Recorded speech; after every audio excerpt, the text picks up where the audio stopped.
Chibueze's heart was beating fast as he walked home from the park. He couldn't stop thinking about what Mrs. Uju had told him. He felt like he was in a big trouble. When he got home, Chibueze's mother was cooking dinner in the kitchen. "Chibueze, how was your day?" she asked. Chibueze didn't know what to say. He didn't want to lie to his mother, but he also didn't want to tell her about the trouble he was in. "It was fine, mother," Chibueze said finally. "I'm just a bit tired." His mother looked at him with concern. "Are you sure everything is okay?" she asked. Chibueze nodded. "Yes, mother, I'm sure." But Chibueze wasn't sure. He was scared and confused. He didn't know what to do. As he lay in bed that night, Chibueze couldn't sleep. He kept thinking about what Mrs. Uju had told him. He knew he had to do something, but he didn't know what to do. Just as Chibueze was starting to fall asleep, he heard a knock at the door. He got out of bed and went to answer it. It was Mrs. Uju, the woman he had met at the park. "Chibueze, I need to talk to you," she said. Chibueze's heart started beating fast again. What did Uju want to talk to him about? "Come in," Chibueze said finally. Uju came in and sat down in the living room. "Chibueze, I know you are in big trouble," she said, "but I want you to know that you are not alone." Chibueze looked at her in surprise. How did she know he was in trouble? "What do you mean?" Chibueze asked. Uju smiled. "I mean that there are many people who care about you and want to help you," she said. "But you have to be very careful. There are also people who want to hurt you." Chibueze's eyes widened with fear. Who wanted to hurt him? Who are they? Chibueze asked. Uju looked around nervously. "I will tell you later," she said. "For now, just be careful, okay?" Chibueze nodded, feeling a sense of unease. He didn't know what was going on, but he knew he had to be careful. Mrs. Uju stood up to leave. "I will come back tomorrow and tell you more," she said. "But for now, just remember to be very careful, okay?" Chibueze nodded again, feeling a sense of gratitude towards Mrs. Uju. He didn't know what he would do without her help. As soon as Uju left, Chibueze's mother came in the living room. "Chibueze, who was that woman?" she asked. Chibueze hesitated, not knowing what to say. He didn't want to lie to his mother, but he also didn't want to tell her about the trouble he was in. "She's just a friend, mother," Chibueze finally said. His mother looked at him skeptically. "A friend?" she repeated. "I have never seen her before." Chibueze shrugged. "I met her at work, mother. She's just someone I talk to sometimes." His mother nodded, seeming to accept Chibueze's explanation. But Chibueze knew she didn't believe him. He could tell by the look in her eyes. As the night went on, Chibueze couldn't shake the feeling that he was in danger. He kept thinking about what Mrs. Uju had said about people wanting to hurt him. Chibueze tried to focus on his work, but he couldn't concentrate. He was too worried about what might happen to him. Just as Chibueze was starting to fall asleep, he heard a noise outside the window. It sounded like someone was trying to get in. Chibueze's heart started racing as he got out of the bed and went to the window. He looked outside, but he didn't see anyone. As he turned to go back to bed, Chibueze heard the noise again. This time, it sounded like someone was trying to open the door. Chibueze's heart was racing now. He knew he had to do something. He went to the door and listened carefully. As he listened, Chibueze heard the sound of footsteps outside the door. They were light and careful, but Chibueze could tell that someone was trying to sneak in. Chibueze's instinct told him to run, but his curiosity kept him frozen in place. He wanted to know who was trying to get in. As the footsteps stopped outside the door, Chibueze held his breath. He was waiting to see what would happen next. And then, just as suddenly as it had started, everything was quiet. The footsteps stopped and Chibueze was left standing there, wondering what had just happened. But as he turned to go back to bed, Chibueze saw something that made his blood run cold. On the floor, just inside the door, was a piece of paper with a message scrawled on it. The message read, "You are in danger, Chibueze. Run!" Chibueze's heart was racing as he stared at the message on the floor. Who could have written it? And what did they mean by "you are in danger"? Chibueze's mind was racing with questions and fears. He felt like he was in a nightmare that he couldn't wake up from. Just as Chibueze was trying to process what was happening, he heard a noise behind him. He turned to see his mother standing in the doorway, a look of concern on her face. "Chibueze, what's wrong?" she asked, seeing the fear in his eyes. Chibueze hesitated, not knowing what to say.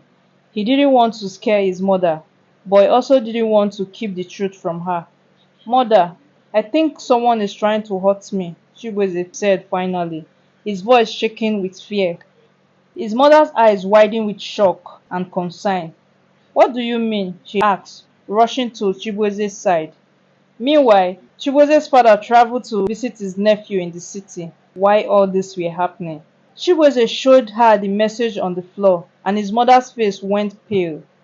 "We have to get out of here," she said, grabbing Chibueze's hand. "Now!" Chibueze didn't argue. He knew that his mother was trying to protect him, and he trusted her. Together, they quickly gathered their belongings and left the house. They didn't know where they were going, but they knew they had to get away from the danger that was lurking in the shadows. As they walked through the dark streets, Chibueze couldn't shake the feeling that they were being watched. He kept looking over his shoulders, expecting to see someone following them. But every time he looked, there was no one there, just the darkness and the silence. Chibueze's heart was still racing with fear, but he was determined to stay strong. He knew that he had to protect himself and his mother from whatever danger was out there. And so they kept walking into the unknown, with only their courage and determination to guide them. As they walked, Chibueze's mother told him that she had been suspicious of something for a while. "I didn't want to worry you, but I have been noticing strange things happening around us," she said. Chibueze's eyes widened with surprise. "What kind of things?" he asked. His mother hesitated, looking around nervously. "I have seen people watching us, following us," she said, "and I have received strange messages warning me to stay away from something." Chibueze's heart was racing with fear.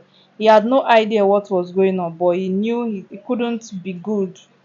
As they turned to a corner, Chibueze's mother suddenly stopped. "Wait," she said, looking around nervously.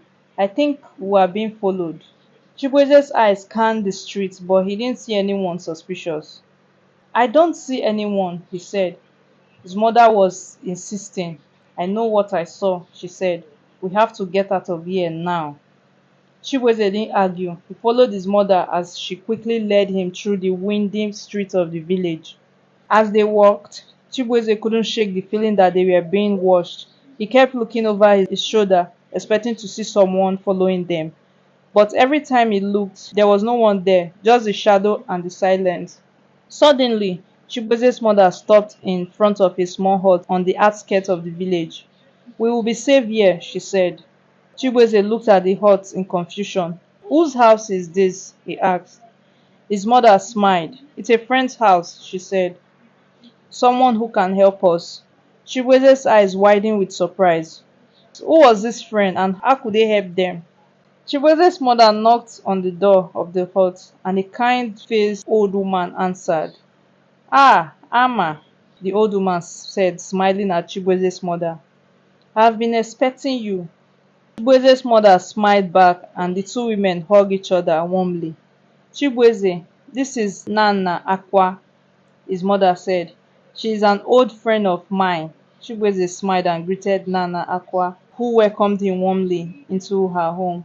As they sat down in the cozy living room, Chibueze's mother explained their situation to Nana Akua. Nana Akua listened attentively, her face growing more and more serious. When Chibueze's mother finished speaking, Nana Akua nodded thoughtfully. "I think I know what's going on," Nana Akua said. "There's been a lot of strange activity in the village lately. People have been acting suspicious, and there have been rumors of a big conspiracy." Chibueze's eyes widened with excitement. "A conspiracy?" he said repeatedly. Nana Akua nodded. "Yes, Chibueze. It seems that some powerful people in the village are involved in some very shady dealings, and I think you and your mother might be in danger because of it." Chibueze felt a chill run down his spine. He had never imagined that things could be so serious. Nana Aqua's next word surprised him even more. "Don't worry, Chibueze," she said. "I have a plan to keep you and your mother safe. But you have to trust me, and you have to be brave." Chibueze nodded, feeling a surge of determination. He was ready to face whatever challenge lay ahead, as long as he had Nana Aqua and his mother by his side. As Nana Aqua finished speaking, Chibueze felt a surge of determination. He was ready to face whatever challenges lay ahead, as long as he had Nana Aqua and his mother by his side. Nana Aqua smiled, seeming to sense Chibueze's resolve. "Good," she said, "because we have a lot of work to do. We need to gather evidences and expose the people behind the conspiracy." Chibueze's eyes widened with excitement. He had never imagined that he would be a part of something so big. Over the next few days, Chibueze, his mother, and Nana Aqua worked tirelessly to gather evidences and build a case against the conspirators. They met with witnesses, collected documents, and pieces together the puzzle of the conspiracy. Finally, the day arrived when they were ready to take their evidences to the authority. Chibueze's mother was racing with excitement as they walked into the police station. But to their surprise, the police were receptive and helpful. They listened to their story, reviewed the evidences, and promised to take action. Over the next few weeks, the police worked to bring the conspirators to justice, and finally, the day arrived when the ringleaders were arrested and charged with their crimes, including Chibueze's boss. Chibueze and his family were hailed as heroes for their bravery and determination. They had brought the truth to the light and helped to bring justice to their community. As they walked home from the police station, Chibueze's mother put her arms around him. "I'm so proud of you, Chibueze," she said. "You have shown that even the smallest person can make a big difference." Chibueze smiled, feeling happy and proud of himself. He knew that he had learned a valuable lesson about courage, determination, and the power of the truth. And as they walked into their home, now safe and free from fear, Chibueze knew that he would always stand up for what was right, no matter the danger. Thanks for watching. Like this video if you enjoyed it. Share your opinion in the comment section or lesson learned from these interesting tales. And also subscribe to this channel. See you in the next video.